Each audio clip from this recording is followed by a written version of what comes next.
السلام علیکم رحمۃ اللہ وبرکاتہ۔ خیر مقدم ہے آپ کا فدا نامے میں۔ دوستو آج پھر ہم ایک عظیم خلیفہ اعلیٰ حضرت علامہ مولانا شاہ غلام احمد شوق علیہ رحمۃ رضوان کے حوالے سے عرض کرنے کی سعادت حاصل کر رہے ہیں۔ اس امید کے ساتھ ویڈیو پسند آنے کی صورت میں لائک کریں، شیئر کریں اور فدا نامہ یوٹیوب چینل کو سبسکرائب کریں۔ حضرت علامہ غلام احمد شوق علیہ رحمۃ رضوان ایک بہترین عالم دین تھے، دست شفا والے حکیم حاذق تھے اور نہایت پرگو شاعر بھی تھے۔ شوق تخلص تھا۔ حضرت شاہ شوق علیہ رحمۃ رضوان کی تاریخ ولادت کا کوئی علم نہیں ہے۔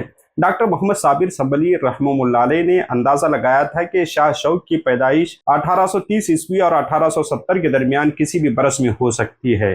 تاریخی حالات و قرائن کی بنیاد پر انہوں نے دورانیہ متعین کیا تھا، یہ حتمی تاریخ بھی نہیں ہے۔ حضرت شاہ شوق علیہ رحمۃ رضوان نے اپنی کتاب احسن التواریخ سنبل میں اپنا شجر نسب یوں بیان کیا ہے کہ آپ کا نام غلام احمد بن غلام محمد بن شیخ محمد بن محمد واسط وغیرہ وغیرہ۔ یوں آپ کا سلسلہ ہوتے ہوئے حضرت بابا فرید الدین گنج شکر علیہ رحمۃ رضوان سے ملتا ہے، اسی لیے آپ اپنے نام کے ساتھ فریدی کا لاحقہ بھی لگایا کرتے تھے۔ حضرت شاہ شوق فرید علیہ رحمۃ رضوان کی ابتدائی حالات اور ان کے حوالے سے تفصیلات کہیں دستیاب نہیں ہیں۔ معروف محقق، شاعر اور دانشور ڈاکٹر محمد صابر سنبلی صاحب نے حضرت شوق فریدی علیہ رحمۃ رضوان کے تعلق سے ایک عرصے سے کڑی جستجو کرتے رہے، لیکن زیادہ معلومات کہیں سے بھی حاصل نہ ہو سکی۔ احسن التاریخ سنبل حضرت شاہ شوق فریدی علیہ رحمۃ رضوان کی اب تک کی معلومات کے مطابق آخری کتاب ہے۔ حضرت شاہ شوق فریدی علیہ رحمۃ رضوان بہترین علم و فضل کے حامل تھے، تشخیصی امراض کے ماہر طبیب حاذق بھی تھے۔ پہلے بہت سے علماء کرام کا ذریعہ معاش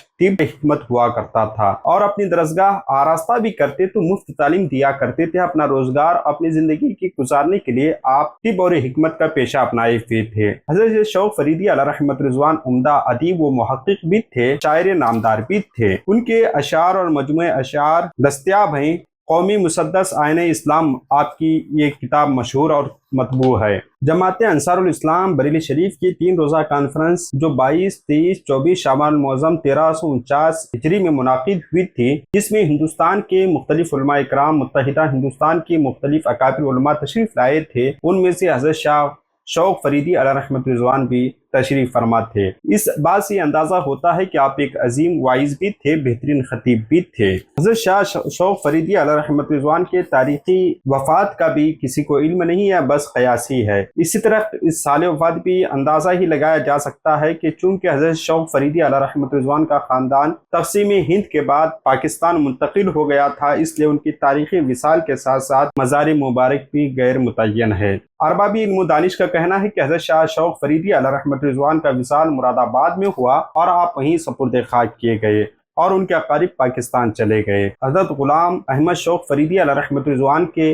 تقریباً 3 درجن سے زائد کتابیں آپ نے تحریر فرمائی، جن میں اسرار اللہ بالشہادتین، سلطان تواریخ، انوار الحسنات، رسالہ تعبیر و قیافہ، معجزہ شق القمر، سیف اللہ المسلول، سیف الجبار، جمال محبوب، چراغ اسلاف، حضور کے ابوین کریم کے اسلام پر شاہ حلیم سنبلی کے مناظری کی رودات کا ترجمہ، مثنوی جوش رحمت، مثنوی زہرہ عشق، تفسیر قصہ خضر و موسیٰ، اسلام عمر، مسدس تعاون، اسرار غوثیہ، طوفان محشر، مسدس آئین اسلام، قومی نظم و نثر، تاریخ آئین عرب، تفسیر سورہ فاتحہ، تہذیب النساء، سوانح عمری حضرت ثابت کریری علیہ رحمۃ رضوان، جامع فنا، مثنوی، فریاد روح، جنگ مصر و نجد، احسن التواریخ سنبل وغیرہ وغیرہ آپ کی تصانیف ہیں۔ ہماری دعا ہے کہ رب قدیر آپ کے قبر انور میں رحمت انوار کی بارشیں نازل فرمائے۔ ملتے ہیں اگلی ویڈیو میں۔ السلام علیکم۔